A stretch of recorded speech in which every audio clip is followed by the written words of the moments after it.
It's estimated that Americans hold 1.8 billion memberships in rewards programs, everything from banks to airlines to specialty stores. And cashing in all those points can really be confusing. So senior consumer reporter Kelli Grant of smartmoney.com is here this morning with the 5 golden rules. She's going to make it easy for all of us. Kelli, good morning. Good morning. First of all, let's clarify which points we're talking about. Points all over the place. Airlines offer them, hotels, credit card issuers, stores, all of them aiming to give you a little bit of something back for your purchases, but really from their perspective to get you to shop more with them and not with their competitors. The value of these points varies, doesn't it?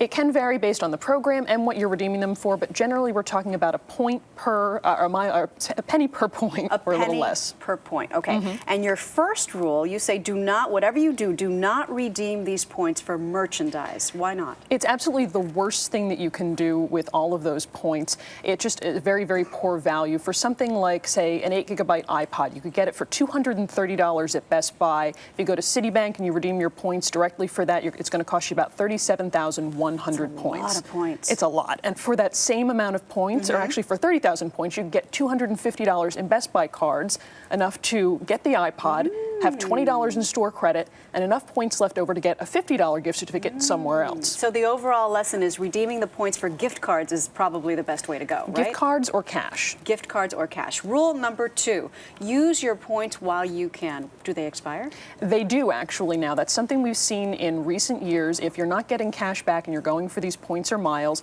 the issuers and the program managers have a lot of different sneaky little ways to make them less valuable.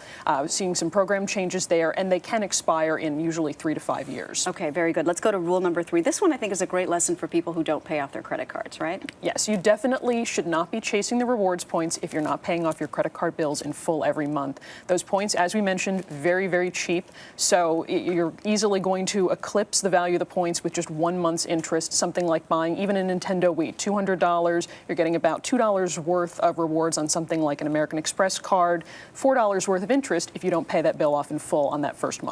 Okay, so not worth it. Number 4, work the various systems to your advantage. How do you do that? You really do want to double and triple up on the points whenever you can. There are so many of these programs out there that you want to try to look at store rewards, then using that rewards credit card, and even shopping online through an online rewards portal. Something like $100 at Toys R Us. They have a program right now, 10% rebate on your purchase. You shop through ebates.com, gets you another 2% back, and then you use your Toys R Us credit card, and that gets you an extra 4% back. How do I know about all of this? Well, that's the... I mean, we're telling the people this morning so you can watch the early show for one, but how do you know about other deals that we can't mention today? Well, really, all of this, you just need to be very aware of where you're shopping and what your opportunities are. Start looking for these programs. Usually you'll be offered a chance to sign up at the register, so make sure you are doing that. Yeah, sign up at the register unless, which is rule number 5, there's a fee to these programs. Exactly, unless there's a fee, and that is the major don't here. You do not want to be paying for rewards. If it's something like a rewards credit card, look for one that doesn't have a fee,